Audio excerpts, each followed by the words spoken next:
Hello, everybody. Welcome to Living Word of Darkness, Rage Across Starbucks, as we are joined with Aidan Lynch, who's walking up to his packmate, Jason, flanked by his Theurge, 10 point. Aidan is ruffling his hair and walking very much with the typical swagger that the Wormfoe usually walks with. Seeing Jason that's more or less passed out, Jason is abruptly poked several times in the face. Like, just tap, tap, tap, tap, tap, tap, tap, tap, tap, tap. The face. Why would you do that? Why would you do that to anyone? Hang on. Come on, wake up. Up. Even gets the one of the little water balls and sprays it as well, going.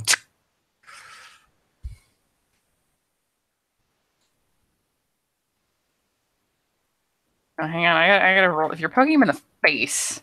Mm-hmm. You're just lightly tapping him in the side of the cheek. Someone gets swatted. Not like violently, just like. Don't you fall asleep with me, young man. He just proceeds to literally jab Jason several times in the ribs. Ow! Fuck! And he will like bolt upright. And quite possibly backhand Aiden in the process, depending on. Oh, shit! Oh, God. I kind of like looks around. What time is it?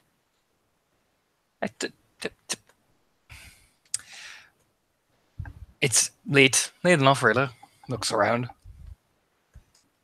As someone who's been routinely getting up before dawn for ever, the fact that it is clearly very much daylight outside. Let's put it this way. It's late enough in the day that 10 Point presumably has done her rounds, come home, managed to get her hair down to about a quarter of its normal volume. This takes time. It's even dry, which also takes an inordinate amount of time. It's that late in the day. Jason pauses, dons his favorite confused face, and just kind of like looks around, like, where the fuck am I? Your hair is weird. I've never seen this bed before in my life. You're on sept. You're just for some reason sleeping out in the middle of Central Park. No. 10 Point dragged him home. She did, actually. He's at the pack house. He's at the pack house. Yeah, no. For some reason, you were sleeping in the middle of Central Park. And he just kind of blinks and looks up with Aiden with this kicked puppy expression, like it's not even intentional. He's just like, oh no, don't give me that look. The house burned down. Don't get. We have another house. We're in it. Don't give me that look. Oh yeah. Yeah. Gives a very disapproving father look. He just kind of like looks kind of awkward because he'd apparently literally forgotten that there was another house and runs his hand, like rubs the back of his head. Oh yeah. I woke you up last night and locked you in. I don't think you remember, though. Slight head tilt. Like, you were less awake than you are right now, which is an achievement. I'm awake. Like, pauses to think about it for a minute, like he's doing internal checks. No, I'm awake. I don't know how I slept this late. I haven't slept this late since 3 years ago when I got the flu. That was bad. You know, 10 Point steps and thrusts out the cup carrier at Aiden. Turns at him. Do you want to go to Starbucks? What about? What? Do you want to go to Starbucks? Sure. I usually get coffee in the morning from somewhere. Yeah, well, Starbucks is better. Stands up and fixes his jacket. I mean, I guess. You're part of a privileged club. I think Dan's been going to one of the little places. Yeah, but like that's the little places. This is Starbucks. He just kind of shrugs, like, okay. You're part of the elite of the sept. Go to Starbucks. It's privilege. Gives him like the finger guns. I think. I'm telling you, I used to catch murder hobos several times in Starbucks. I was gonna say, I think it works the other way around, and that kind of proves my point. But let me put my... No, I'm already dressed. Yeah, you're already Okay. dressed. Wearing the same clothes that you've been wearing. So before we go to Starbucks, we're taking you shopping, young man. Well, I mean, I don't... No. I mean... Hold disarmed. Yeah. I was gonna go with Mimi. I forgot. And then... No, it's fine. Yeah. We'll be paying for it anyway. What? No, I can buy my own clothes, Aiden. Yeah. Doesn't matter. Still paying for it.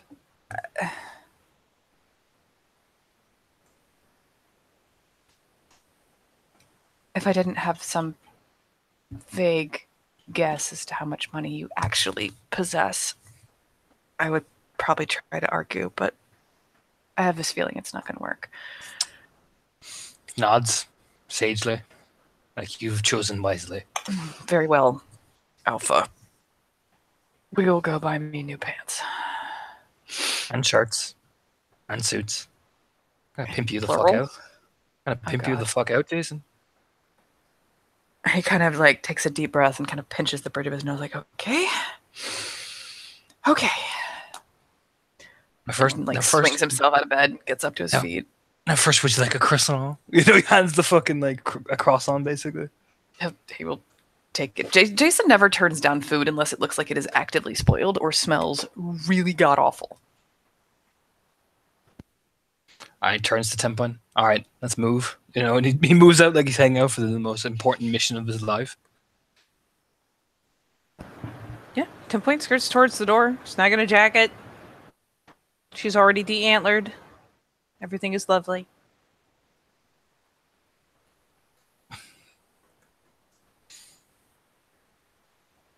And off they go. Zooms Jason still looks slightly... He looks very confused. He was not prepared for this. Plays several really weird music in the car, like fucking Goldfrapp and all that. As they head probably to like one of the big fashion malls, I'm assuming, in New York. I don't know. I don't know what New York is like. It's mostly individual shops. If Aiden being Aiden, Sheila has probably taught him the wonders of Fifth Avenue. There are like major department stores like Macy's and stuff, but there's also like really expensive places. Yeah, no, he heads down Fifth Avenue, strutting down like a fucking model. And dramatically opens doors. Everything parts like the Red Sea for the levels of rage that are rocking in this room at the minute. Turns to Jason. Pick what you like. Make sure it's nice though. You gotta look the part, like.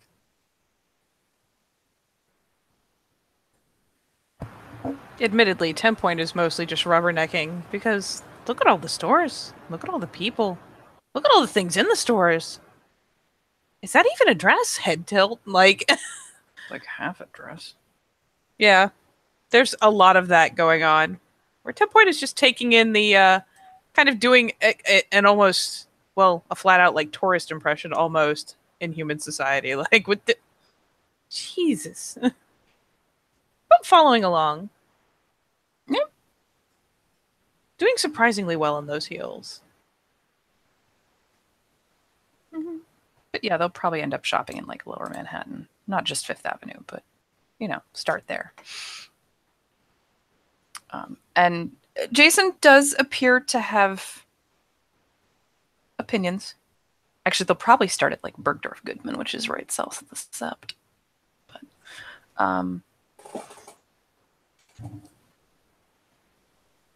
he does still tend towards reasonably simple stuff, which he may end up with some really expensive long sleeve t-shirts and like Henleys and button downs and stuff. But it's the difference between things that are cut well and sewn together very carefully versus, things that are cheaper. Suits, he seems to tend towards Italian stuff. Blame Richard. Aiden and his four brothers of the mirror are complimenting each other as he's looking around.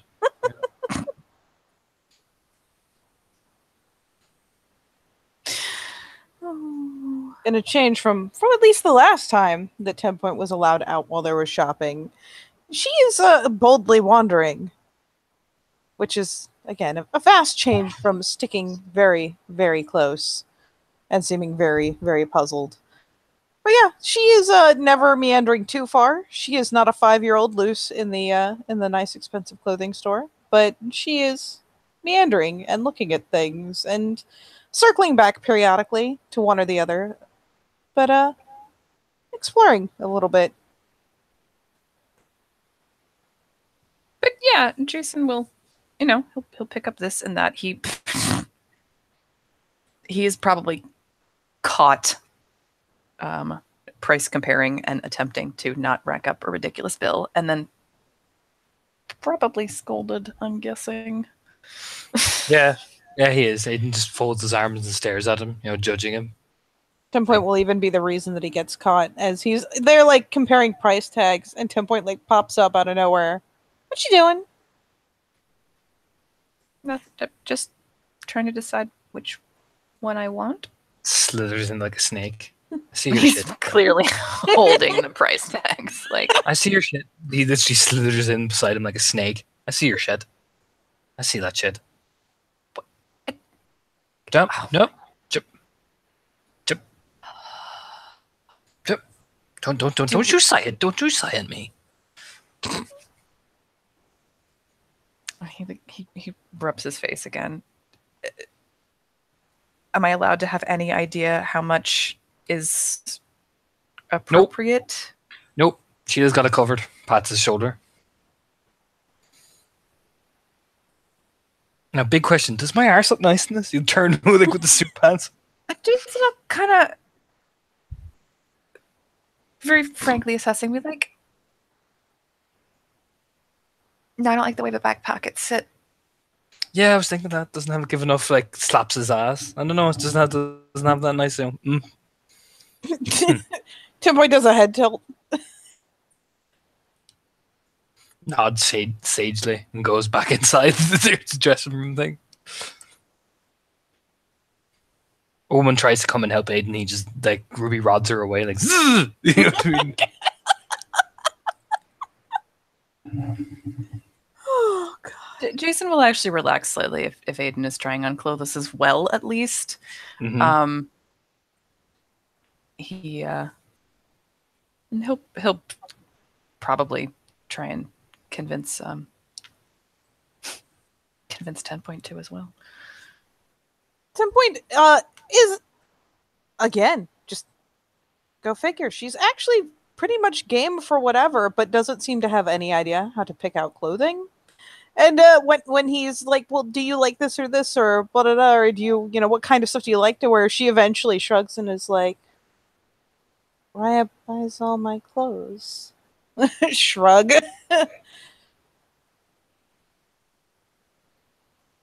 Jason's suddenly put in mind of some of the more risque outfits that 10.0 owns. Just kind of looks at Aiden. I give out to her when she wears it. It looks over. I give out to her when she wears them. Don't do 10 Point. Nod. I assume they're talking fairly close so that they can use terms like Raya and 10 Point and whatnot. He even holds up like a really nice, like kind of flowery, summery dress. What you think, Tim? What you think? Like pointing at 10 Point. Should I go? Again, there's a head tilt, and as long as there's no straps that, like, I mean, if you've ever seen, like, the first time someone has to put on a dress with a bunch of straps instead of proper just front, back, shoulders. It still gives me fits. Yes. 10 Point is tragic trying to get into that kind of thing, but a simple sundress, on the other hand, she can handle.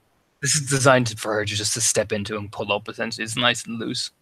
Mm-hmm. And yeah, she does a head tilt and finally, like, does the holdout hands, like, because clearly she's supposed to try it on, right?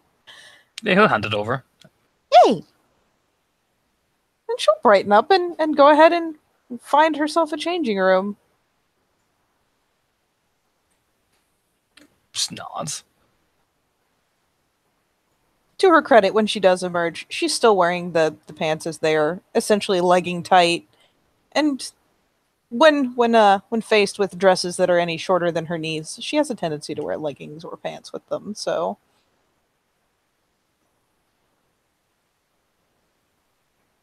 She will, in fact, emerge in a very nice, like, springy, bright, floral patterned little sundress. And kind of glance between them for approval. Do a spin around. Not a flourish, but a quick little spin around because she's been told to do that before. And then glance back again. It'll look nicer when you have your hair out all poofy, I think. That's cute. Straight hair. You know, it's nice. Just straight hair doesn't suit you with that type of dress wear, I don't think. I mean, straight's probably a strong word. Well, compared to the bushness. I mean, actually, I think the bushness hair would actually suit this. It's nice and flowy and wild sort of look. No, it just nods very approvingly. Yeah. She perks up as both her normal hair and this dress have been approved. These are both good things. She's having a good day so far. And she he hands her another, like, 4. Oh, Jesus. She, like, starts to spin to flounce back into change and gets several more dresses thrust at her and is like, arms kind of autopilot out to accept the thing being handed. And don't just say you like them because you think I like them. Actually, try them on and see what you think yourself before you come out and ask for me and Jason's opinion. Just gives her a very, like, stern look. And Jason nods vigorously because this is important. Yeah, there's an obedient little bob of the head. Like, okay, that makes sense. And yeah, she disappears back into the dressing room. You go and lean against one of the clothes racks. They used to have her in hand-me-downs, and I used to get really annoyed by it. Don't know why they used to dress her like that. Shake his head. And Jason just gives him a look like, yes, you do. He did look over. It's like, but no, it's like, well, there is the reason. I know. I just thought it was stupid. Yeah. You know, just shrug. Like, your pack's meant to look really nice, and even if she is, you know, the what would be considered the Omega, it's always nice to brighten somebody up. You're a pack, for fuck's sake, not a fucking, you know, shrug. I'm certainly not going to argue with you. I don't know, just shakes his I head. still feel weird buying $700 pants, but you get used to it. The first time Sheila took me out to one of these places, I was like a lost child. God, I was the other way around. I remember the first time I had to actually pay for my own clothes. That was that was an eye opener. She looked cute in Belmain. She will, yeah. Mm-hmm. I think she'd like some of the patterns. Shrug. Seriously, puts on her in shy clothes anyway. Shrugs. You know what we really got to get her, though? It's one of those Diane von Furstenberg wrap dresses. They're classic. Just nods to himself. Might look that up. They've been making those for, like, ever. I got her a few swing dresses that she seemed to really enjoy. This 10-point comes out, looks over, it's like, oh! Yep, she has clearly flitted through a handful of dresses, if the time is any indication, because 10-point is not one who takes any more time than is absolutely necessary to put a thing on or take it off. So yeah, she finally will emerge again. God, I don't even know what colors would flatter her. I'm bad at this. Green, blue. Green, blue, yeah. Yep. So probably in something that's green, because, well, let's face it, she likes green. She's surrounded by green all the time. You walk over, straighten your back up. There is immediate shifting of posture, standing yourself properly up. See how turns her into the mirror. See how much better you look. There's a blink or two, and some processing. Then a glance back. I'm not used to standing up straight. Well, get used to it, especially wearing dresses like that. The nice thing about wrap dresses is that a lot of them are like non-wrinkly material and they ball up really well. Plus, they cover your back as well, so you don't have to be awkward about it either. You give her a smile. And there's appreciation to both of these remarks, because let's face it, 10 Point frankly tends to forget about her back, and Eden has to cover for her. And yeah, let's face it, the way she can treat clothes, thank the Lord. So yeah, no, I dig it. She will that be the dress? Mm-hmm. Hot. Yeah. She gives a flit about just because she likes that the fabric it's reasonably loose and comfortable, and there's no like obnoxious scenes. The sleeves aren't incredibly tight to the point where it's hard to bend her elbows. These are all things that are of importance to the Metis. But yeah, she will actually look rather pleased with herself and with them. If you want, look around.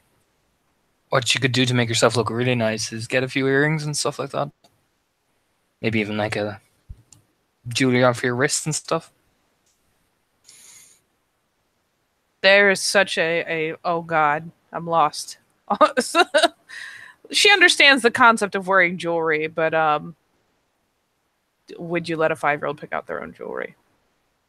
This would be like letting her do her own makeup. She would go based on like the things she's seen on TV and end up with bright blue eyeshadow and bright red lipstick, and it would be a travesty. So there's kind of an interested look, and then the blank kind of lost look, and then a pleading expression between the two of them, like, I don't know what I'm doing. What do I do with my hands? I'm not as down on jewelry. The last couple people I saw didn't wear a whole lot of it. Modern or ask Helena. Could ask Helena. My advice would be get some, like, you could go for like a Celtic braid band type thing. Maybe some earrings that are kind of long. It'll complement your hair and stuff like that. Simple, yet antique, I would pick. Sometimes simplicity is far more beautiful. Then, probably. Yeah, nod. Sometimes being simple with your beauty often has the best results than being over fancy. Makes a mental note, strikes through anything that she's seen Sheila wear ever. Because fancy. It's just fanciness has its places, but sometimes simplicity is far more better. Just give a nod.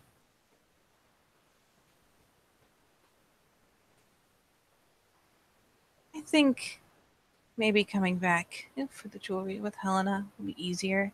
And she wants to go out anyways. Just nods.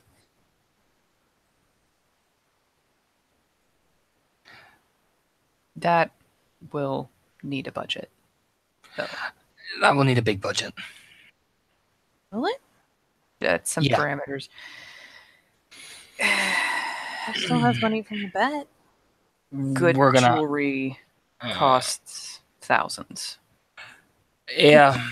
Her face kind of pales at the notion.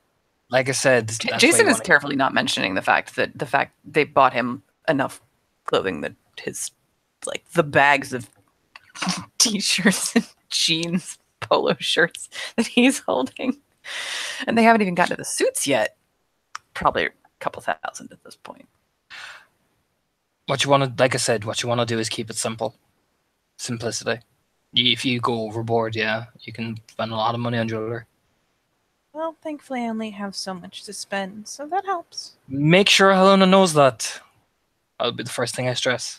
I can't buy any more than I have money to buy with. Just make sure she knows, because, Helena's quite an excitable little thing.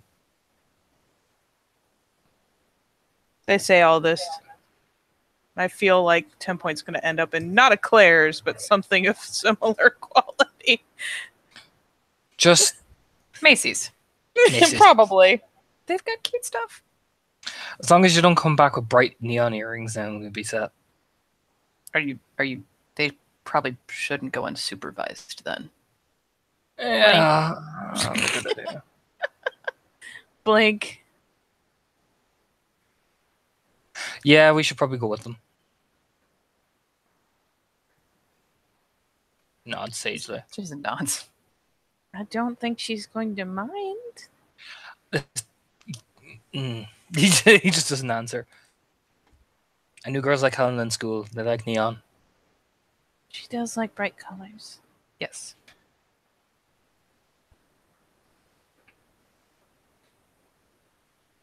And Pointa proceeds to flit back into the changing room to put back on her clothes. He leaned back against one of the clothes racks, examining it, like looking around. Like, huh. Jason kind of looks at him. Shakes his head. Where are we going for suits? I'll probably go. We'll find a suit shop, get ourselves fitted. Might as well. Shrugs. Great casual. I don't have a lot of opinions on those, except no Hugo Boss. Richard was really firm about that one. They taste like shit. They look like shit, yeah. No, they look great, but they're all fucking Nazis. Really? Oh, Jeez. yeah. Jeez. Coco Chanel, too. No Chanel, no Hugo Boss. We just get something that catches the eye.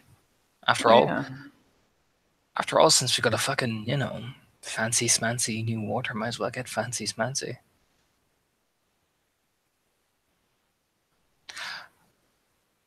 By the way, did you notice she's not wearing a fucking bra? She weighs like 100 pounds, maybe, Aiden. Yeah, but come on. She could get away with electrical tape. I know, it's just, you know what I mean. I'm trying to show her how to be human. So. I mean, if it makes you feel better, there's a lot more women that don't bother now, especially little ones. True.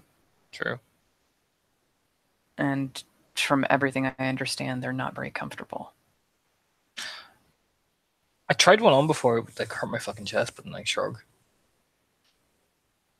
Hey, fuck it. I just, It's probably worth getting her a couple if you have to go to, I don't know, formal events? Do you go to formal events? I go to formal events all the time. Yeah, I brought her a couple of times. I don't know. Yeah. That she probably needs special underwear for. But outside of that, nobody's going to say shit. And if eyebrow raise, special underwear. Yeah, like, he kind of gestures, like, strapless ones and shit. I don't know. Spanx. I don't wear fucking evening gowns. I don't know. Gives them like this. You know what I mean? Like, so like garters and stuff like that. You got to be careful with those because they'll usually leave a. It depends on the material. I mean, like if they leave a mark, she's going to be healing it anyway. So it's not like it's going to notice. No, on the dress, like you can see them. Oh, through the fabric, in some cases. Oh yeah, you can. Yeah, okay. Right. A lot of formal wear has underwear built in anyway. Well, they're sage. No, they're like, stores that mentally for later. Yeah, I mean, like, my prom date senior year just didn't wear anything. Shrugs.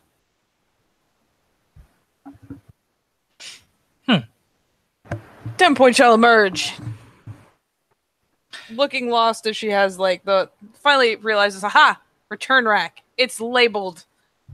And puts several of them there, but keeps a hold of the one. And Jason will have, it's the exact same dress, but in a different pattern. Blink. It may actually take her a moment to realize that it is, in fact, the exact same dress in just different fabric. Because, let's face it... Or it's like a short sleeve one. Ooh. All right, 10 point. We got to get you a bra. Blink. For formal events. Nods. Now? We're in a fucking store. Why not?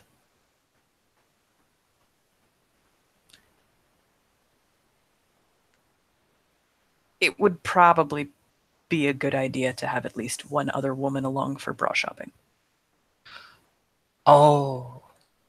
And I mean, he'll lead in. Like, we've seen each other naked like the whole time. Right, but neither you nor I know what a bra that fits looks like. Well, yeah.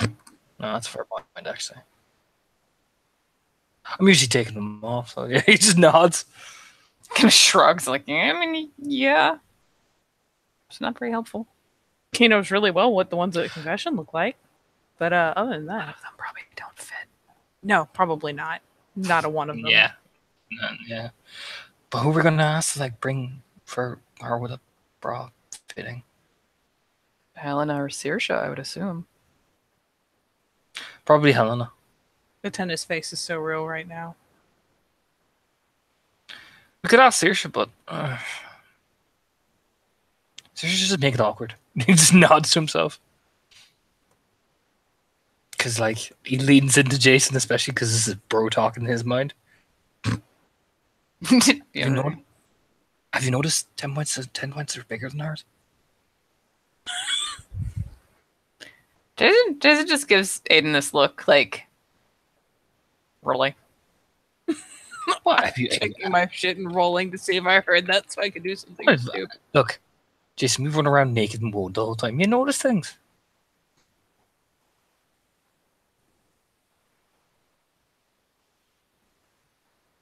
I am very totally well heard it. aware of what both ladies look like. Yes.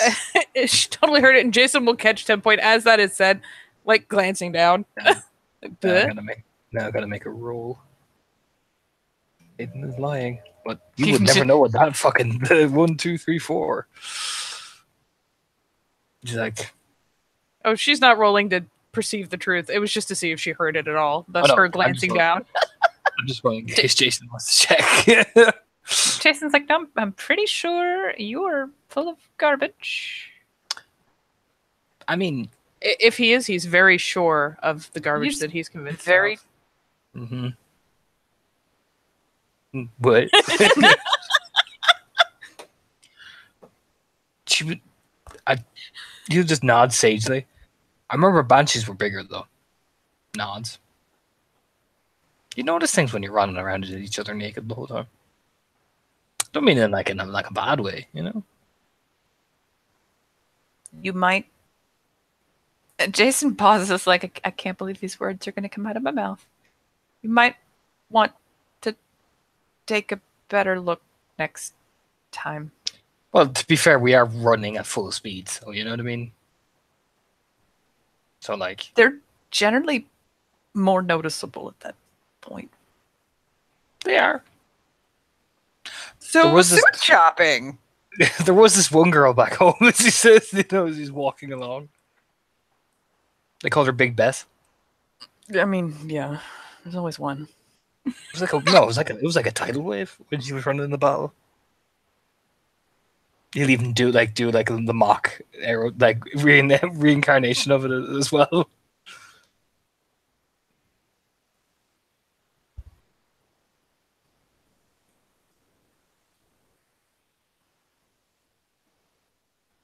I had tuned out for 2 seconds. Are you miming like flopping tits? Is that a thing that's happening right now?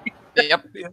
10 point is looking Jason's just somewhere between confused and skeptical. 10 point looks confused. The shop girl is just like stare. The shop girls are watching from way over there because that's a lot of rage in one spot. Yeah. But they are too looking skeptical. I mean, she used to come in and be like literally like a tsunami does it. Just wave upon wave of cleavage.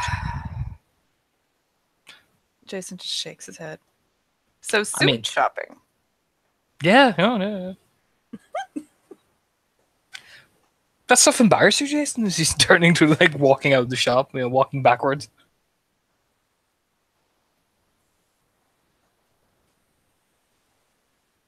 I mean, you're so awkward. What's to be embarrassed about? It's just Nearly walks into the door as he's mid-turn. Jason like flinches, like, oh, okay, no, you missed the door frame. Okay. I mean, they're just breasts, Jason. Winks. Yes. Yes, they are. Follows brightly along. Suit shopping. Depending on where they are walking, they will probably walk past jewelry stores. Mm-hmm. Which, good for 10 point. They probably don't have price tags because these aren't that kind of jewelry store. Oh, look, it's Bulgari. That one's pretty. That's $17,000. What? The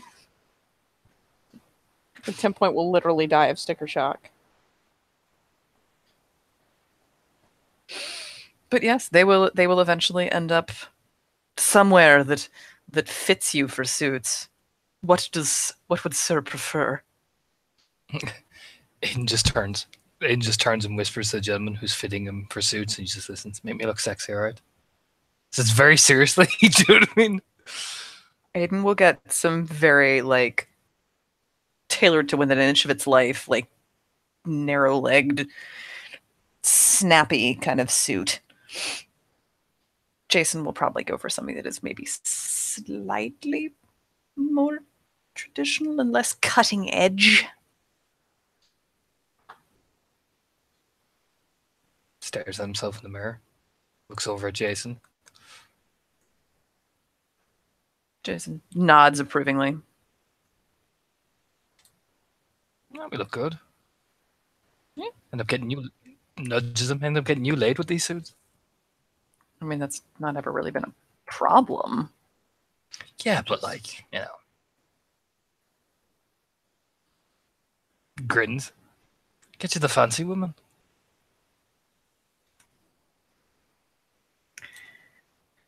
Right. Yeah, I just haven't really wanted to. I know. These things take time, but it's all about the right look. You grin at him. When you look good, you feel good. It doesn't hurt. Now your hair looks fabulous again. Didn't ruffle it. He looks sheepish. He always looks sheepish when people bring up his hair. Looks over at 10 point. What do you think? I mean, she's left looking between them, realizing that the two are completely different shapes, but clearly not appreciating what the difference means. But she does give a nod of approval for what it's worth.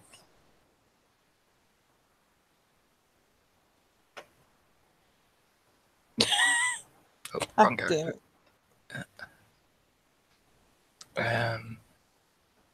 Yeah, he just fixes cufflinks and look around at himself.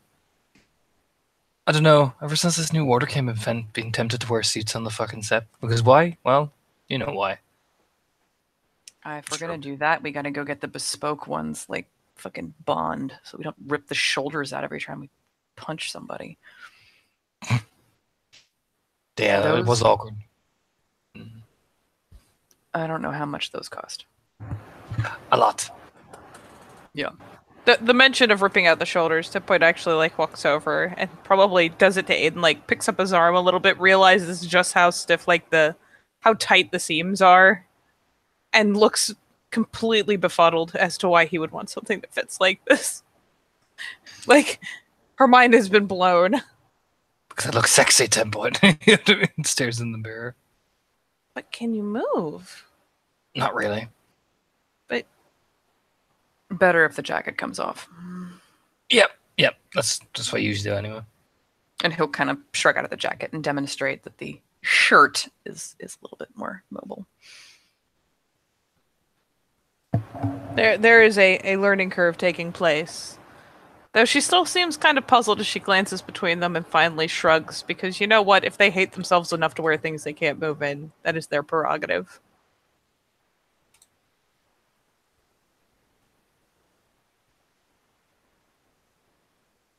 I mean, she makes a valid point. She does. Aiden's like, grumble. And Jason kind of pauses and then just looks at 10 point and goes, Tradition. There's a mild nose wrinkle if I see what you did there. You could always go to the surf shop. Actually, some of the secondhand shops here are pretty snazzy. Oh, well, there you go then. Claps his hands together. You know, the suit people probably look so offended. Aiden tosses the suit back right in his face. He's like, I don't need your fancy crap. You know what I mean? He's swaggering out. What? Well, it depends on what kind of vintage you're looking for. I don't know.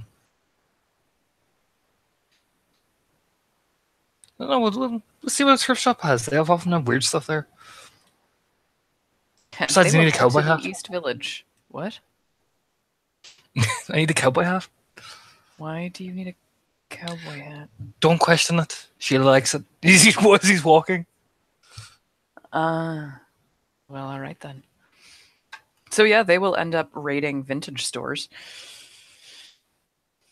Aiden comes out with a big furry jacket. Yeah, this is not like cheap secondhand stuff. This is expensive, but it's the difference between like $80 for something and $800 for a pair of pants. Still comes out. He still finds like gigantic fur jacket. Like, Oh sure, it ends up with a massive fur coat. Looks like fucking Macklemore. Yes. I'm doing the pinky to the side of the lips. I know you can't see it, but it's there. They find some adorable, like, 70s dress for 10 point. Flower shades. No, not that kind of 70s stuff. Not. Oh no. This is vintage, not thrift. Well, It's no, different. I mean that stuff is available as well. But oh God. Don't enable him. Oh God. what have you done? Get ready. Bracing myself.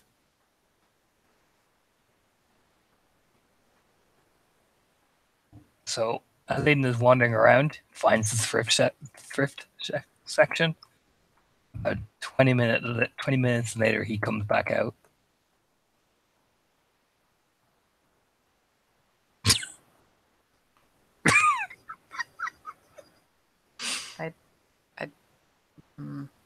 Sir. Bemused is a good term for the face. The 10 point makes.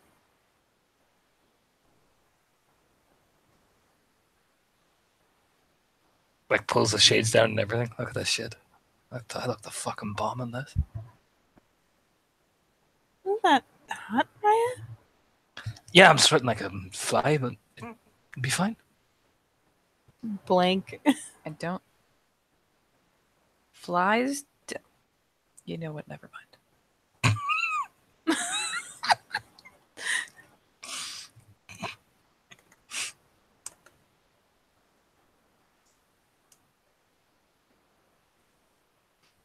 Looks over at the two of them. What? Oh, that looks nice. You know, there's a little jiggle. You look furry. E. Kind of like, 10 points doing like the compliant nod. Not necessarily agreement, but like, oh yeah, you look good. Blink, head tilt.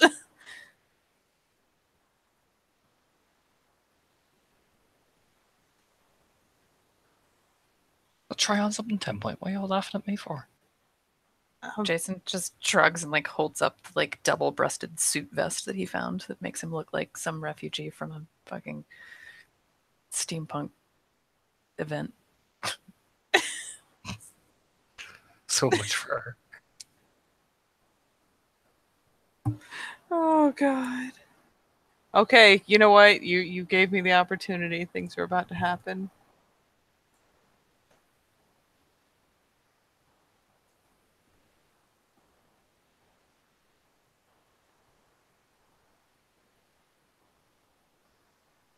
That will not work. Oh no, this entire folder. Yes. Oh, phone, why?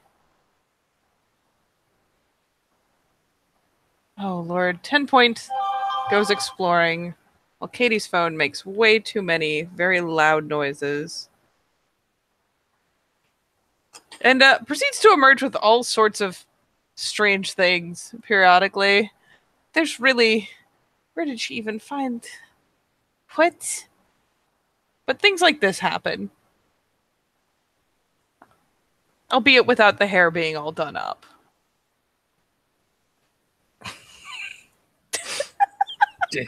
Jason's now flanked by hippie Aiden. Jason's just standing there, like, holding the one piece of clothing that he found that actually, like, fits, that he can button, that doesn't explode. I mean, 10 Point has been encouraged to find things. She found a thing. Nice. She kind of shrugs and glances over to Aiden because she's pretty sure that the point was just to put on something very silly. Looks over at her. I dig it. Should buy a 10 Point. There's a skeptical glance down. Then a more thoughtful narrowing of the eyes. It occurs to her that the shoulders are loose. The sleeves are loose. I dare you to buy it and we'll walk back to Sep like this. Wherein Jason looks like a totally normal human being, but no one else does. Oh, come on, Jason. Find something funny. You grin.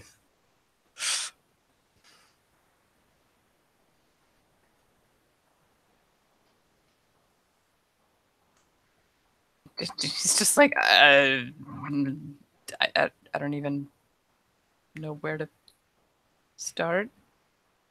10 Point points in a random direction very helpfully.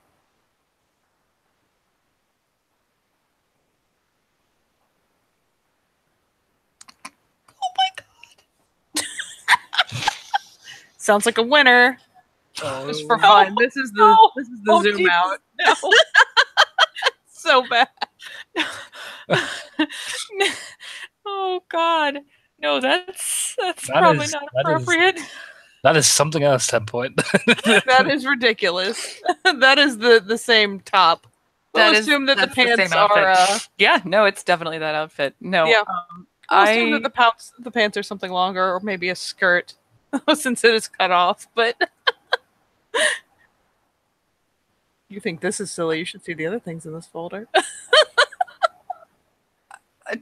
I mean, if we want to get weird, we can get so many. I'm really hoping this is one that does not show anything inappropriate. Okay, good. There's so many things in this folder that could happen in a really ridiculous secondhand shop. Oh no.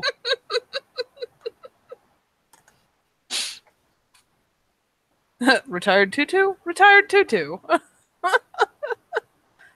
Weirdly formal top. I don't know what's going on there, but yeah. Look at Discord. Yeah. Jason's just kind of like poking through racks, but none of it fits. Just sizes him up for a second. Well, you aren't taller than most people. Sage nod.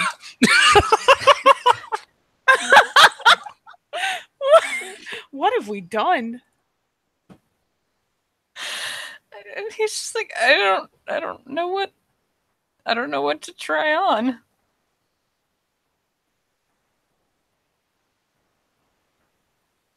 Helpful point. We'll begin grazing through racks, looking for something that might, just maybe, fit someone Jason's size. And we'll eventually start producing things, grabbing hangers, and just thrust an arm load on him.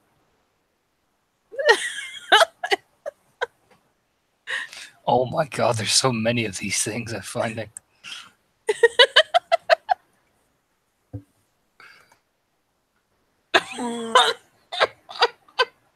I just looked at the hair. Oh no! So Jason will, by sheer luck perhaps, remain looking like a normal human being while the two of them put on outfit after outfit.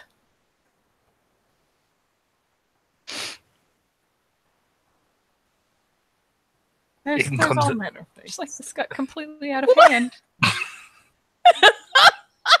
Yes! That is the winner. What?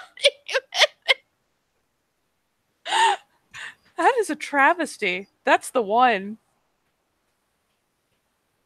I'm trying to find a reasonably similar travesty for myself.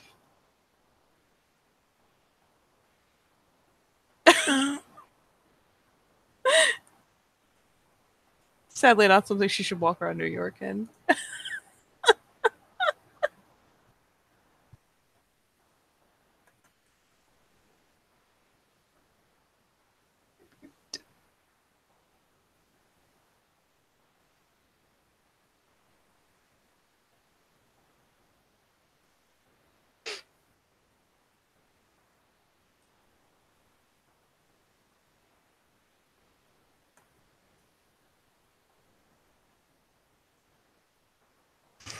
So eventually, Aiden will stop putting on the most ridiculous clothes ever.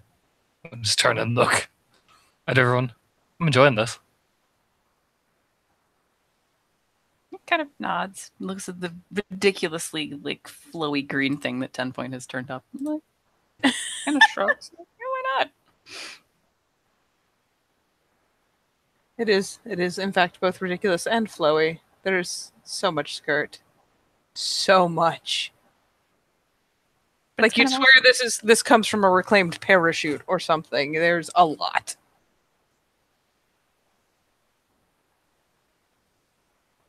Jason manages to find, like, the rational clothing, although somehow you suspect that the sweater he's turned up wasn't that tight on the first person that owned it. Looks good, though. It's probably a size schmedium. Schmedium? Schmedium.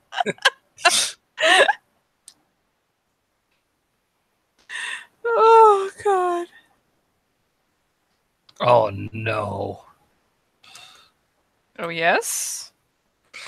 Okay, hang on.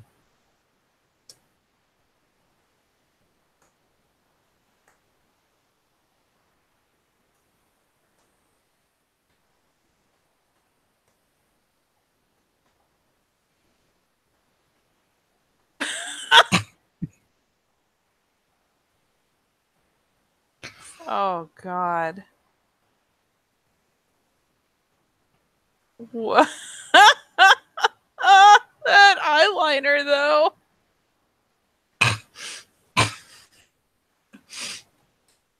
And then, in the back of one of the thrift stores, Jason is riffling around in God knows what. Huh. Wait, this might fit. And carries a bundle of what looks like leather into the back. Oh, no. Oh, no. Oh, no. Struggling noises ensue. There's a vaguely concerned look cast Aiden's way. Aiden starts laughing. He walks out. Oh. Guys, I'm Wolverine. Slow head tilt. And after a long pause, very long, very thoughtful pause, comes the simple comment. Those pants can't be comfortable. Guys, I'm Wolverine. I don't know why I found that so funny. He kind of like wiggles some and like does that hip shake to try and settle everything. It's like I've worn tighter. Further head tilting. There was a bet involved. Kind of rolls the shoulders. They actually put this together really well, though. But I'd probably need to get rid of the belt. And the claws. He kind of lifts his hands up. Who needs claws, anyway? Yeah. Yeah, of course, yeah.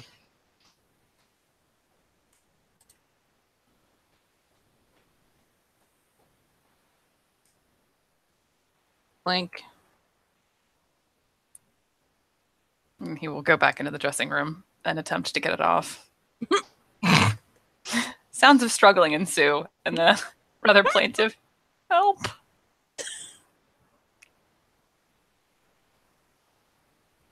Guys, my arm is stuck.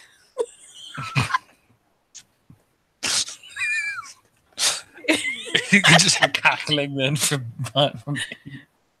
10-point finally, it takes a glance because she's pretty sure that she learned that she's not supposed to go into men's dressing rooms. But you know what? Aiden is being so helpful right now that she will. Guys, really, I can't get it off. I'm coming. Oh, yeah, that's very stuck. Hold on. Maybe if I... It will become a two-man struggle to free him from this ridiculous costume. With assistance, he manages to get it off. The problem is that although it's put together well enough that you can't really tear it, because it's good heavy-duty leather and good heavy-duty stitching, that does mean that if you get your arm at the wrong angle, you're hosed. There's a good solid 10-minute struggle involved. He gets back out of it though, and then we'll go to put it back on its hanger and put it back on the rack.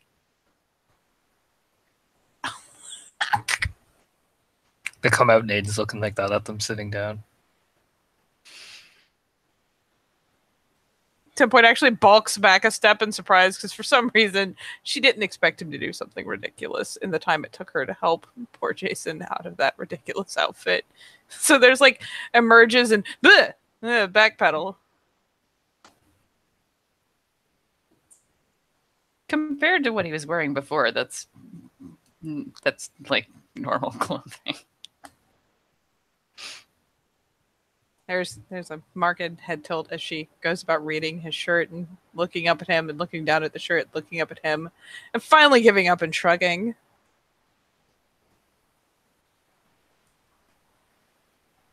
All right, so we're going to Starbucks then? Yes. I'm starving.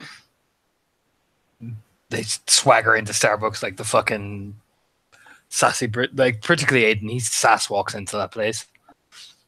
Immediately orders the drink that he and Sheila always get. Always. Without fail. And several layers of food. Jason orders coffee.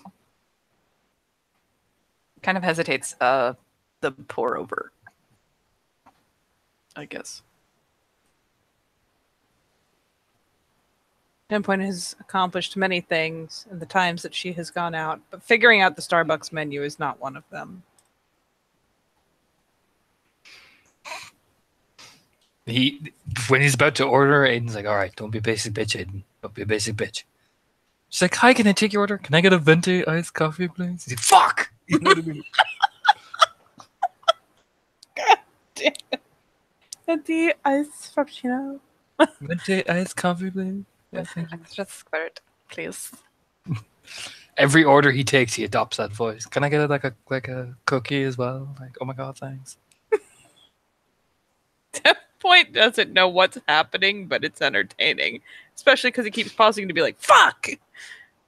She is standing back a step or two with a hand plastered over her mouth to hide the smile.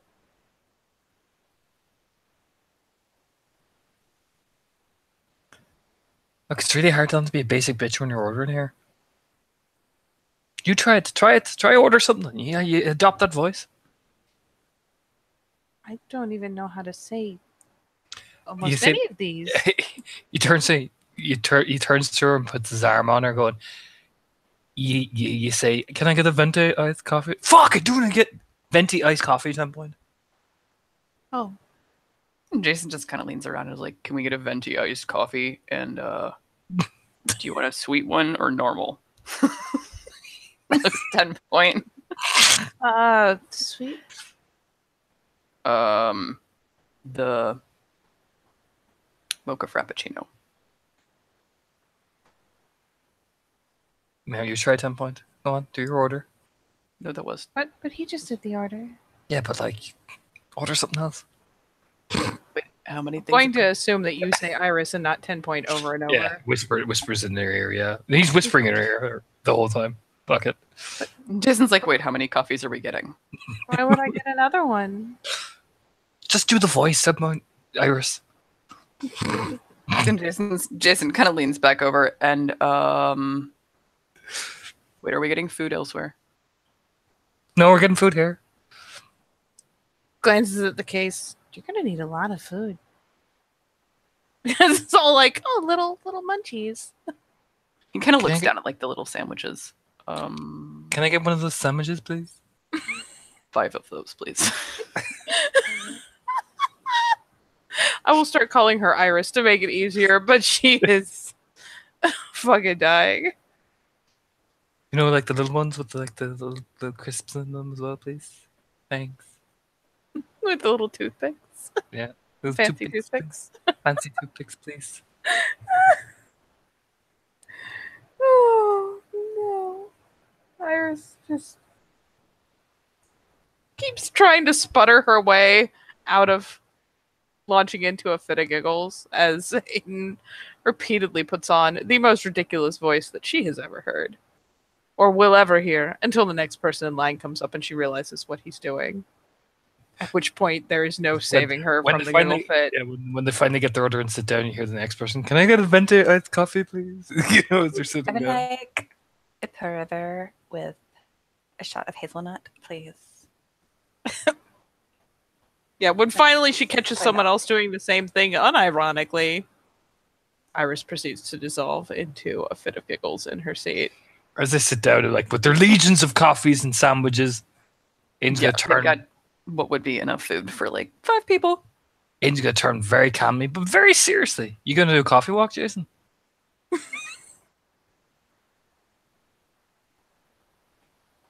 What? Do you not know what a coffee walk is? It's where you walk around and show off that you have your coffee. That I'm. You've never seen? Certain that's not a thing. It's totally a thing. Watch. You stand up, pop his collar, go to basically where the milk and sugar and all that is, and like hold the coffee out in front of him, strutting with his coffee, strutting. Even does the hair flick as he's walking over. Spins on his heel perfectly, puts his hands in his hips and struts back.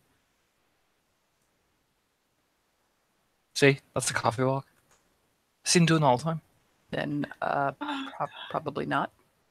Why am I not? What's wrong with a coffee walk? It's showing off that you have really cool coffee. I didn't order fancy coffee though. Yeah, but like it's from Starbucks. It's gonna be fancy. Not really. Actually, I'm pretty sure the really fancy stuff comes from tiny, non-franchised. Yeah, well, they can. This is Starbucks. This is franchised. So like, might as well embrace being basic about it. Like,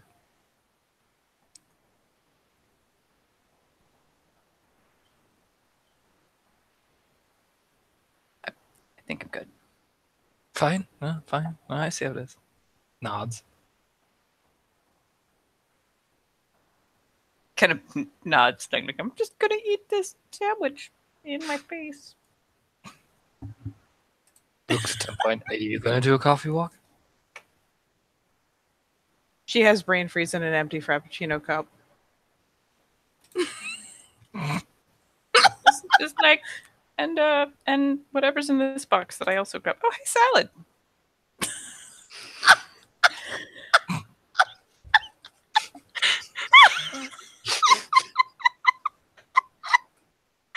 Eats it just like that. He's hungry. It's okay.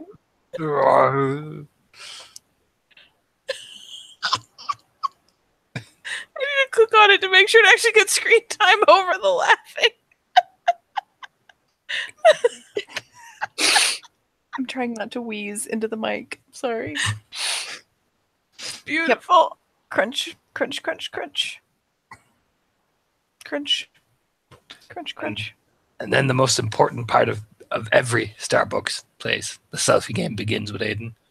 Oh no. Like 10 point and Jason are ambushed while mid-eating, mid-drinking of several selfies. 10 point is at least moderately alarmed that she is being ambushed and taken many pictures of. It's not just you, 10 point, it's the coffee and the food as well. And you have to take pictures of it when you're doing it. That's what she told me. Glances at the empty cup in her hand. It's a ritual. like to think I know a lot about rituals, Ryan. Yeah, well, turns and looks at her, puts his hands on hips. You don't know about this one now, do you? No. But there you go then. No. I didn't either. She has told me. Well, nods very seriously. Have you considered the possibility that she is not being entirely upfront with you? Well, think about it. This is Sheila, and what's the Silver Fang one's name again? Oh, Sabrina. Right. Sabrina. That's it. This is Sheila and Sabrina we're talking about here. If anybody is the definition of basic, taking selfies while they're drinking and eating, it kind of fits their bill. Is that a good thing? Is that a thing we want to be? This sounds very much like the time I told you I was a Bane. You told me to stay off the Twitter. Except my Twitter account. She has a Twitter account, yeah. Huh. Briefly. It was brief. I don't have a Twitter account anymore. Should be glad she didn't find Grindr. Yeah, that's why we got rid of nothing. Puts his hand over 10 points ears. Sorry.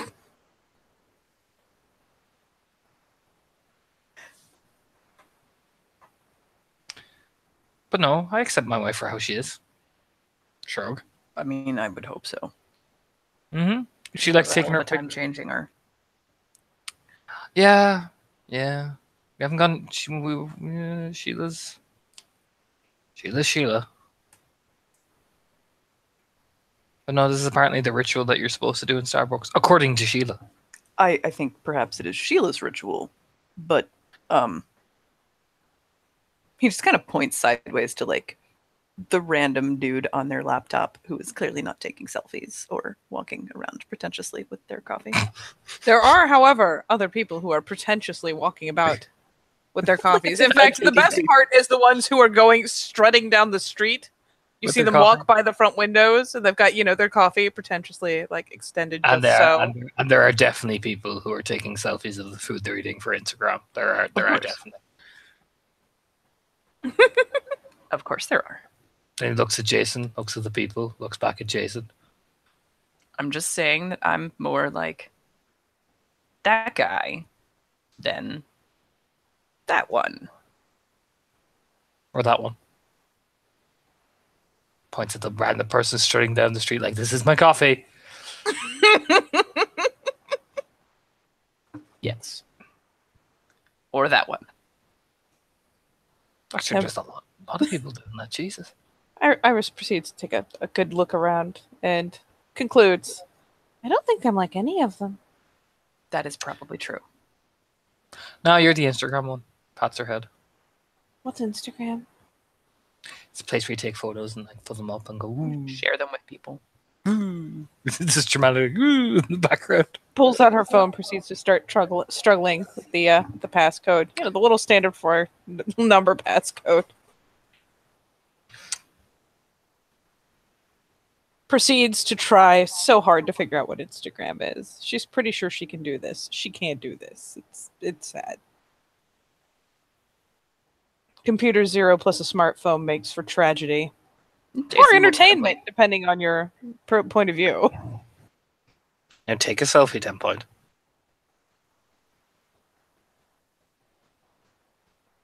There's a skeptical glance. How do you... Jason will lean over and poke. Open the camera. There is a moment where she's like, it's pointed the wrong way. Tries to turn her phone around. That's one option, but if you look back, you see this one with the arrows around the little phone. She proceeds to click it, and it of course flicks the front from camera. The rear facing to the front facing camera. She goes, bah! 10 point mid derp face. I mean, she doesn't click the shutter, but she definitely does. She proceeds to tilt her head. And for lack of knowing any other way to make it go away, proceeds to turn the screen off. You lift it, switch the screen back on, flick, does it really quickly. Now hold up the camera. See that? See, there's the two of us. Kind of hold her hand so that she gets a decent angle. See, Teaching her about the angles. Oh my god. See That's more about like not cutting off half of the face of the person next to you. See, there's the two of us, 10 points. See that? See, now you smile, and there's her selfie. She does, in fact, manage to take her very first selfie. Let's all be proud. With Aiden doing the duck face in the background.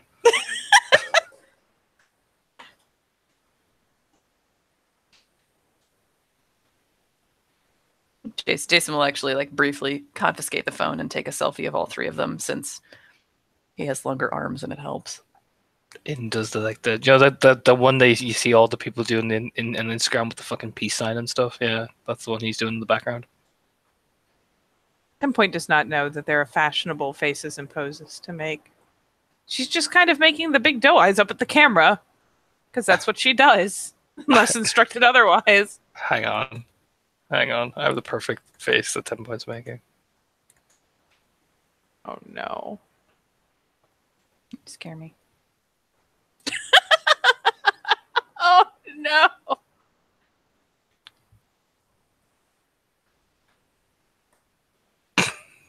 God damn it. It's probably reasonably accurate. Jason smiles like a complete derp and winks at the camera. I gotta get Aiden. Where are we now? I have like the vaguely concerned look from earlier. How about that? That's probably more accurate if we're going to be completely honest.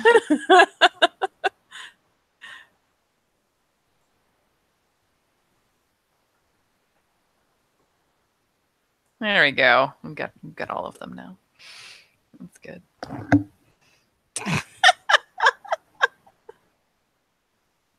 There we go. We take a decent selfie, and then Jason will hold the phone back and go. And if you scroll back and you tap on them, this little trash can, you can delete the ones you don't like.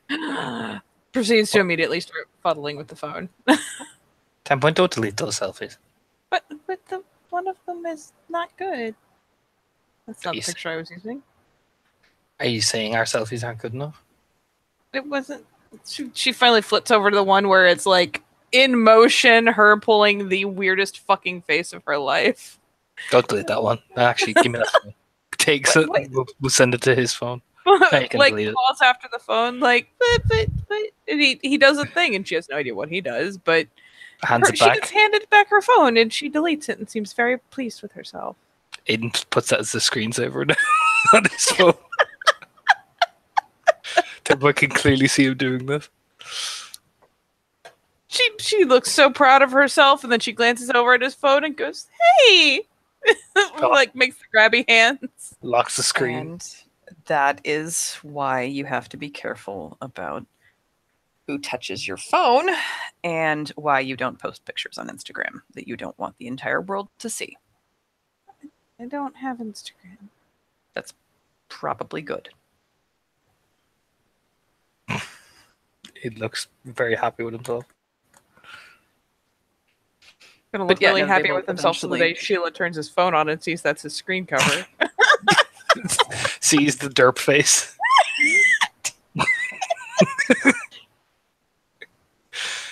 If you notice the other one where you click lock and then click it up again, if you notice there's another derp face of Sheila as well. There's that one as well. Actually, where is it now? Yeah, that's what he has as well. He has derp 10 Point and derp Sheila as his phone screen covers.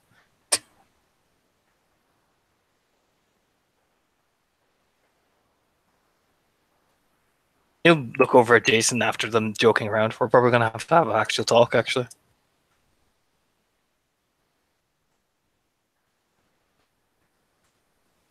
What?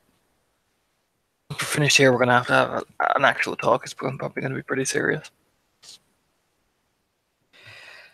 Yeah. Yeah, probably. Take a sip of this coffee. Be all philodoxy and all that. Yeah. And with that, it is clearly time for them to not be in a Starbucks anymore. And 10-point will start policing up the garbahe.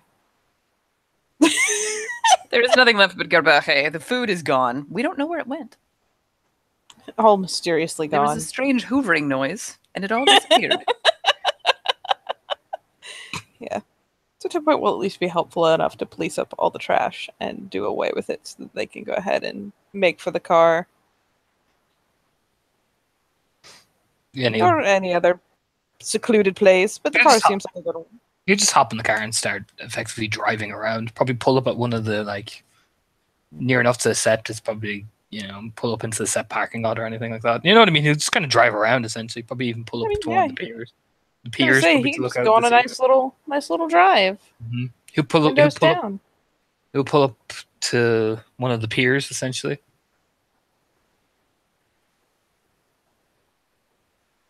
Jason gets out a notebook that he carries around because he suspects he's going to need it. He's a smart cookie.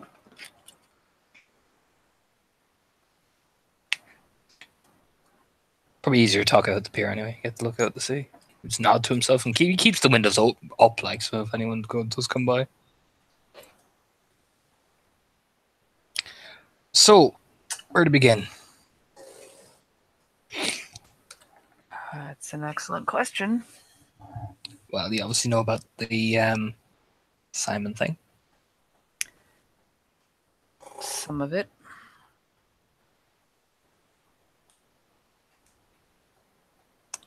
Just nod. I obviously don't have all of the information, and I think some of it would be very critical. You're about to get the full laydown from us. All Well, right. what we know, anyway.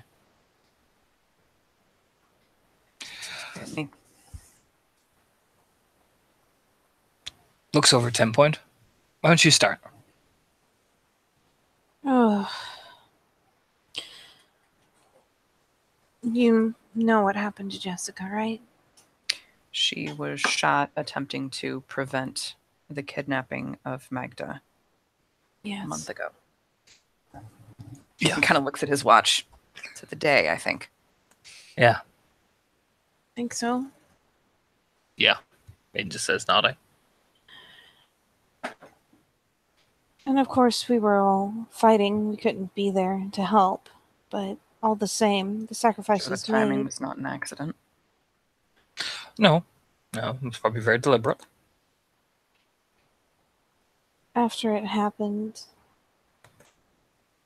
Simon came around to us. I don't remember the exact wording of what he said. She kind of shoots a side glance to Aiden. He swore upon everything that he would avenge Jessica's death and honor the sacrifice she made.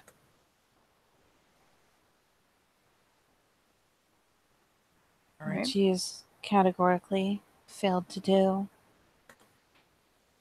He swore on Jessica's memory. An oath that he would do his task. Considering, if nothing else, at the very least, 10-point has been reared almost like tragically inclusively inside the nation and little else. Their lips kind of roll in, forming a line a bit. Yeah, no, Jason could definitely see Aiden is bothered by this. Very bothered. Jason is bothered by this. So there's that. It wasn't too long after she was gone that I remember helping Aiden write for the board. I help him compile the information, put it into the notes, need her handwriting. And we made note of what the Wormfoe needed from Simon so that we could begin planning, since he didn't seem to be doing any of his own. And we made sure he knew. She, in fact, glances over to Aiden, like, nodding, like, we did that, right? Like, I'm not just imagining this shit. We told him several times. On the Wormfoe board, I reminded him, I told him that I'd already done a pulse on Magda as well, and that he was, whenever he had a team, he was ready to go and to keep me in the loop.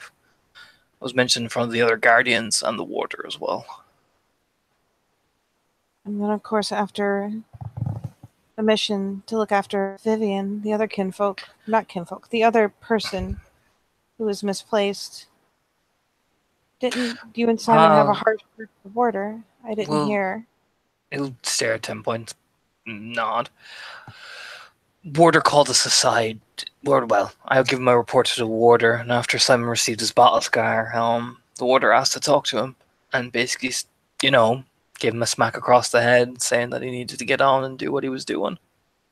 And Simon growled and said, "I don't deserve to be spoken to like this," when all the warder was doing was reminding him, harshly, yes, but reminding him to get on the task to rescue Magda. This was weeks after she'd been taken. I didn't receive the report about his brother off Simon for about 3 or 4 weeks. Probably closer to 3. It was only about 4 weeks when we finally went. It's not, even around that time. Eventually, nothing was being done, so I made a howl to kind of spur people into action.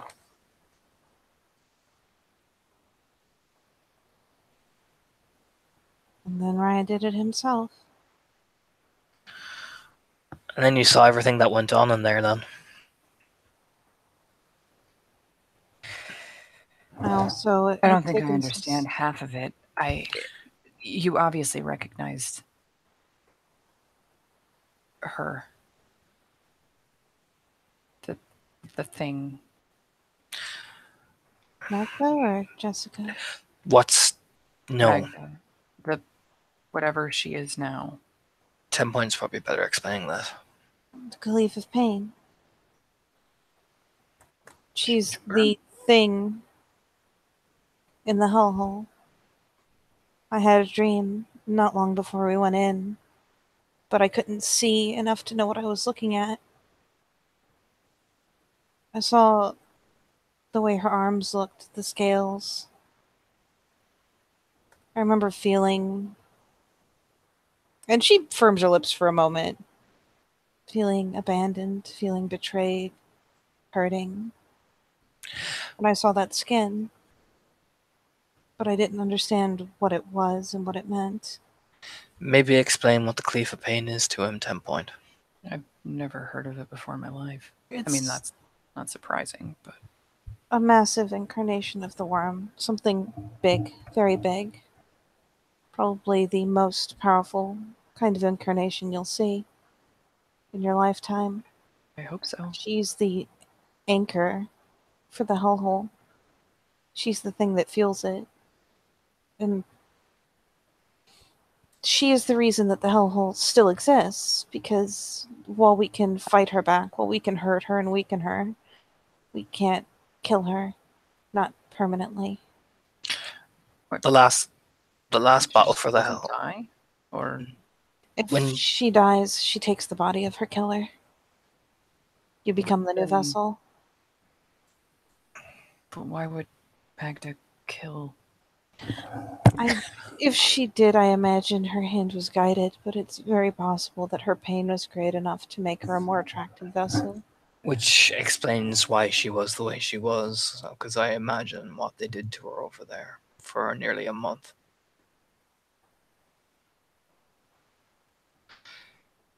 Jason's expression gets darker. To put it into perspective, we fought the hellhole when it grew rapidly, coming to the borders of the Sept itself. The Theurges made some hefty changes to temporarily disable the Caliph of Pain. We drove the hellhole back. We knew it was coming back, but we had some time. We drove her to as small and crippled an incarnation as we could, without killing her, so that it would not transfer. Knowing that it will grow over time, yes, but by time it reaches the kind of strength that it had prior, it should be our children or their children that are facing it down, and they will have had the time to perhaps find another way to handle her. Essentially what's after happening is now, because of this, we have helped assist the process. She's not as big as she was before, but she's bigger than she was before she had the new body, I'm sure. Essentially, it's... While the Hellhole isn't expanding, it's taken away precious time that we could have used. She would have found a vessel, but thanks to this inaction, we've sped up the clock a bit. She's There's been no running. telling how specifically much. created something that is directed pointedly at the sept. Oh, she instead of already wanted just- us. She already would have gone for the cairn when she had the opportunity, but now she wants Simon first.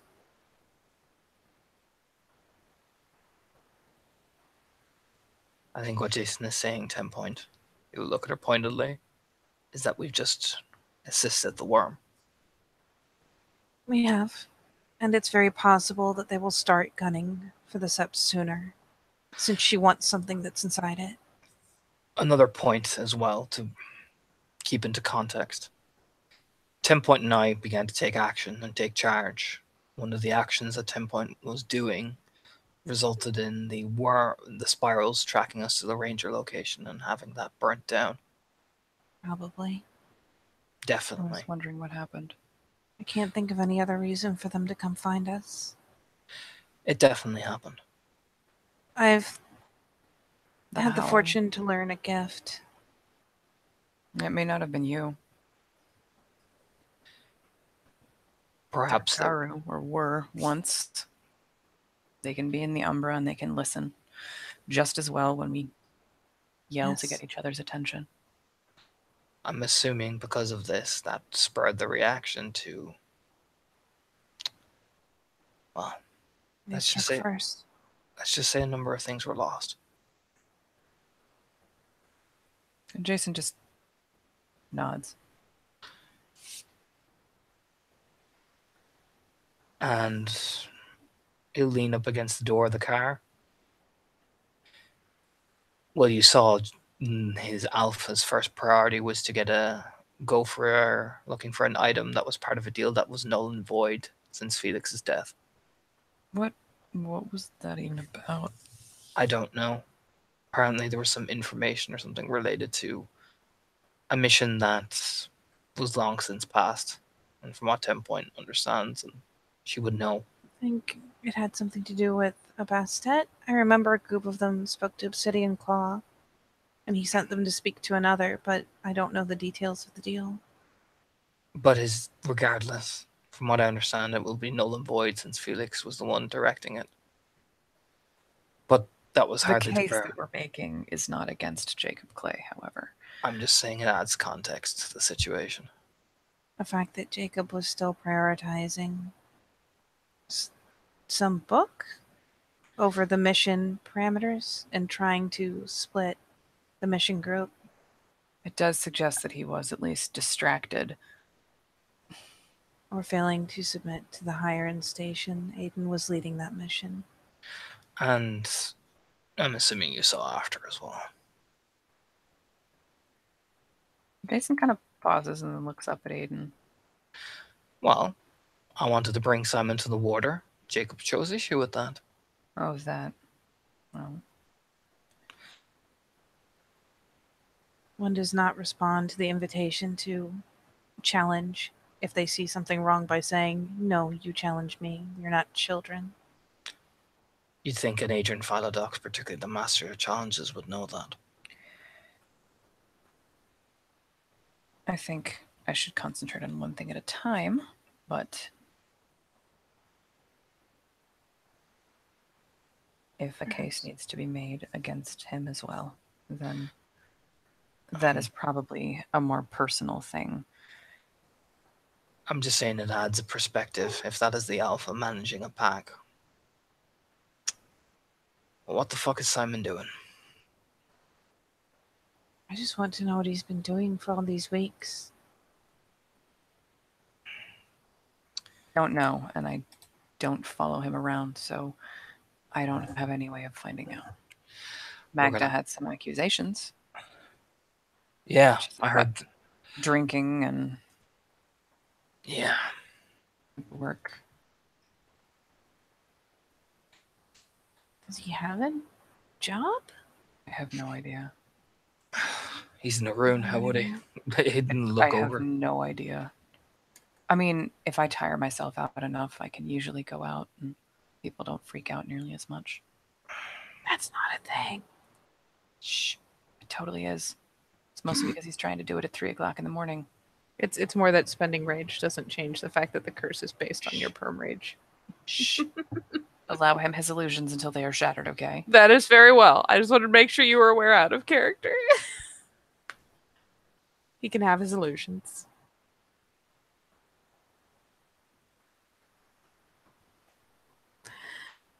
All the same, whatever the case, two kinfolk were lost. An oath was broken.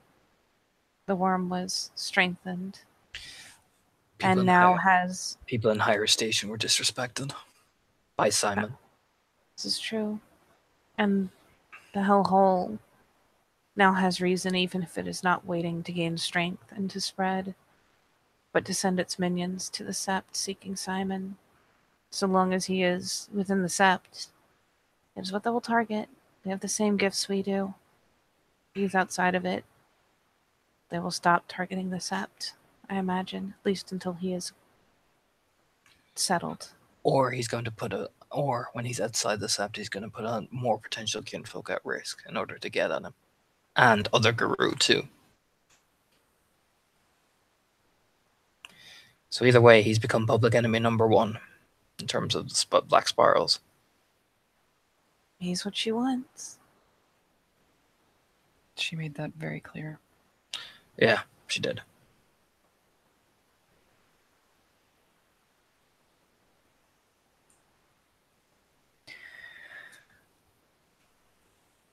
He kind of like looks down at what he's written, flips over to the second page, stares at it, and closes the little notepad, shoves it back in his pocket.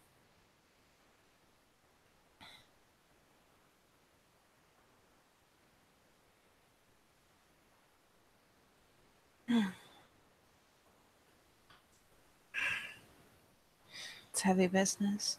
He'd be dead if he was back home. She turns a glance, but doesn't in any way refute the statement. And if they send him on some bullshit, fucking all go off and, shakes his head. Sending him in there to have a chance at redemption would potentially be even worse if somehow he kills her. He gives her an She even has a stronger new body. home. That's probably an important point to remember. We tried to think of ways to get around it.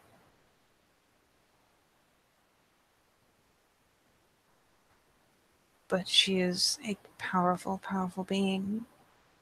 Even if one of us could maintain control of ourselves for a very short period of time, it wouldn't be long enough to do any of the things we thought of. I think Talatahine had even mentioned Erebus. But getting there without losing control of the body is almost impossible. Life support?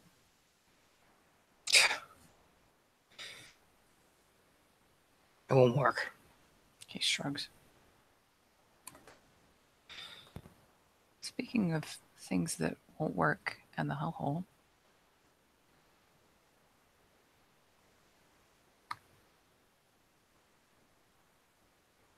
He kind of pauses. Actually, no, that's probably a private conversation. Never mind. If it is between us, we're the three who saw what we saw. The others saw their own. No, it's something else. And his eyes kind of flick up towards Aiden and then back down at his notebook. It doesn't say anything, just seems to be staring out at the mirror. I'll be more cautious in the future. What? Going into the hellhole unprepared. I was afraid of much worse than what we saw. It would have been good if someone had warned me. Yeah, well, I don't think anyone was ready for what was about to happen there. The worm tempts. It's nothing to do with the fucking worm. They look over at her. They left a kin there, and they tortured her to the point where she became a vessel for a bane. You didn't do anything, Aiden. They'll say I will.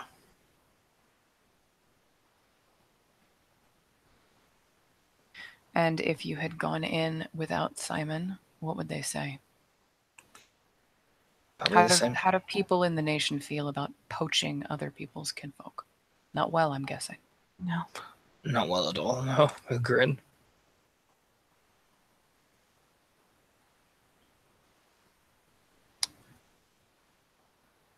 We did everything the only we reason could any to of us motivate waited him. as long as we could, as long as we did, is to try and give him the chance.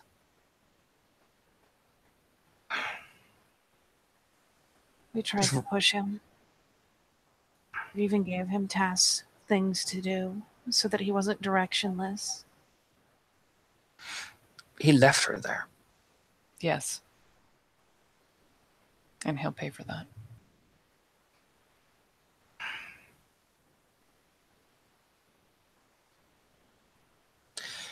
You might want to talk to Mike.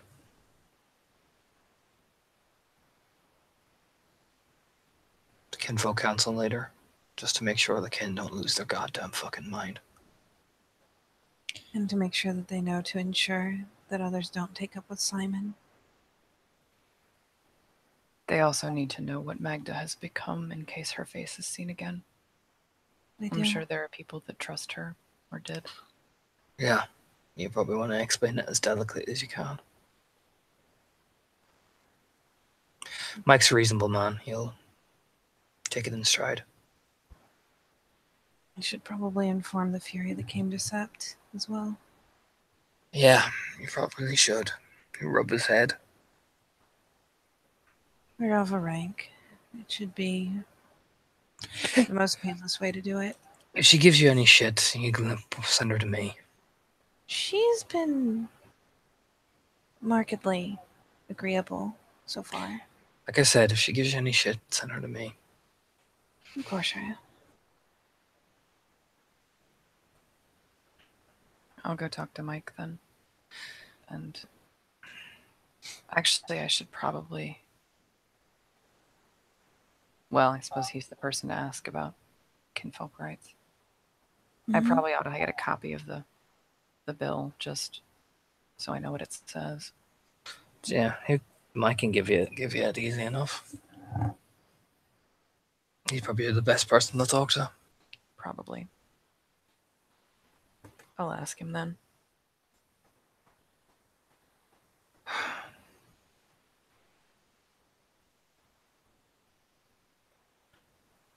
I don't know if I should talk to him or Truthcatcher first. Talk to Mike. Build your case. Have all angles. Have all angles. So I'd do. It also means that in the meantime, the kinfolk can build their own case against Simon. Because they will certainly have one. It also means they're kept on the loop, which is very important. Warning them against danger is of primary importance. Mm-hmm. And I'm sure the Truthcatcher will look appeasingly that you made sure you accounted all factors in. But I'd find out what Simon was doing during those couple of weeks. That's what I'd be doing first. I don't know how. Ask around. Kin see everything. Or if you have the appropriate gifts, simply ask him. Mm-hmm.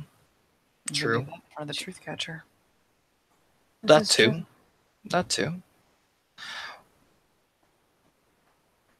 Like I said, ask around. And if you don't find what you're looking for, just ask him yourself. It's always good to make sure you know a few things.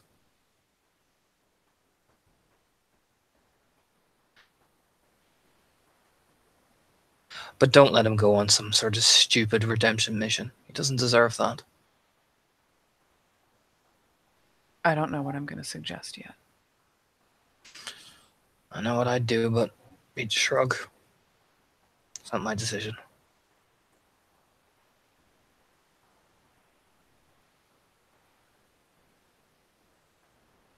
I'm not sure I'm ready to suggest executions just yet. He deserves it. It'll probably come on the board when the Sept is assaulted as a result of his deeds. If the Cairn comes at risk, It's he's already taken actions. It's already at risk. If it is violated, it will be due to his inaction. He will turn and look. The Ranger Initiative headquarters was burnt down because of it, because he left us vulnerable. I'm not disagreeing with you, Raya.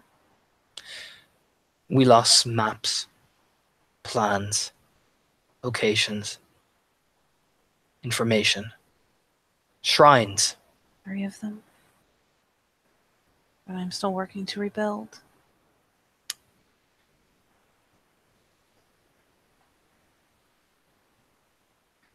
Enough damage has been done already to Sep's initiative because of this.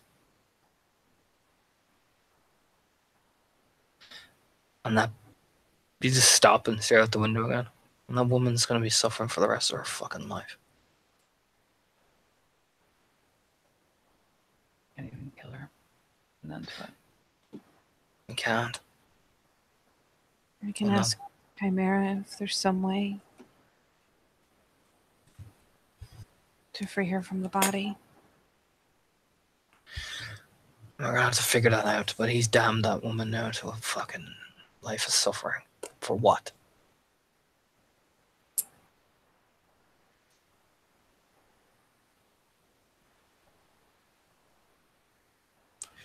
He just shake his head, rubbing his back. I should have pushed it harder. Aiden, he didn't even answer when you howled. When you yelled at the top of your lungs to everyone who could hear you about his shame, he didn't even say anything. What were you planning on doing? Hog-tying him? And dragging him? It wouldn't have been effective. I shouldn't have brought him. I should have gone on my own. And then you would have gotten yelled at for that. We already covered that, remember?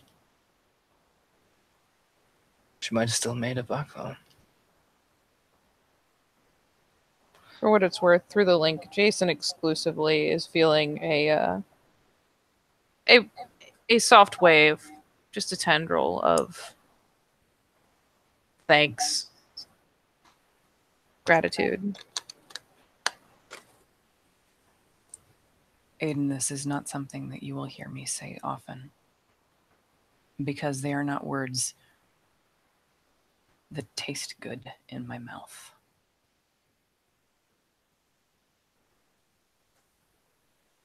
Sometimes to preserve the nation,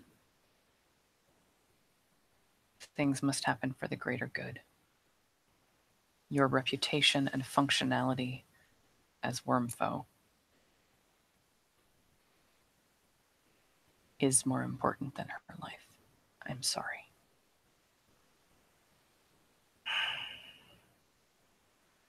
Sacrificing that would not have been a good choice.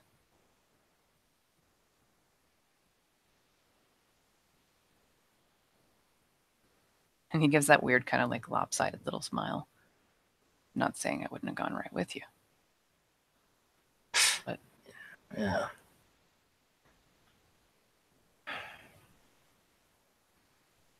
I know. This doesn't stop the guilt, though. nothing does.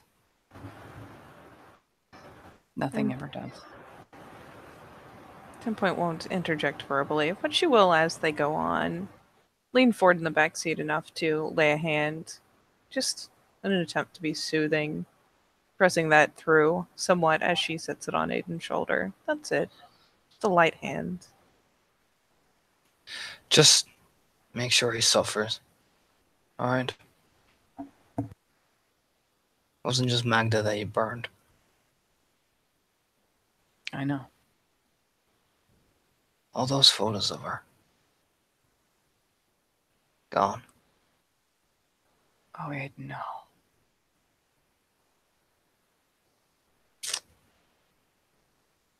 Every single one of them.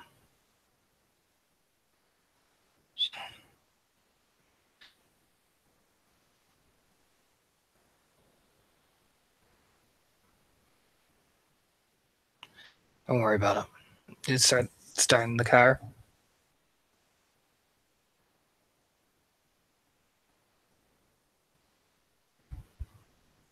Jason just shakes his head. And then just very solemnly drive back to Seb.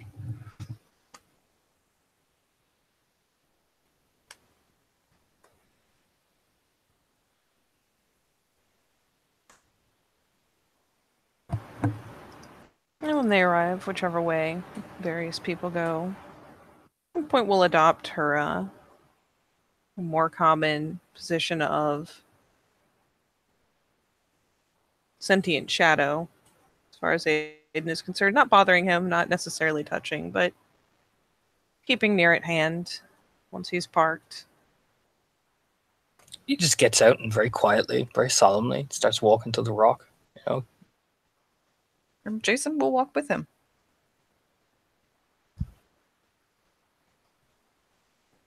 yeah, he just kind of mainly sits there and watches over the sept, essentially like a sentry. Doesn't really say much. At one point, we'll go about the routine behaviors of checking the board for anything new, snagging up bits of notes that have been left there, the notes they have themselves, carrying them up with her, pulling out a notebook to begin helping to compile them once again under some of the Wormfo's guidance. Because Secretary 10 Point is not just a puppet. Nope. Is there anything else that we would like to do in this scene? I believe we will end it with 10 Point going about her duties and the other two silently watching over the sept. Yes. And so with that, and this very somber trio perched on the rock, we'll say thank you, players, for playing. Thank you, watchers, for watching. We'll see you next time. Living World of Darkness. Angst across New York.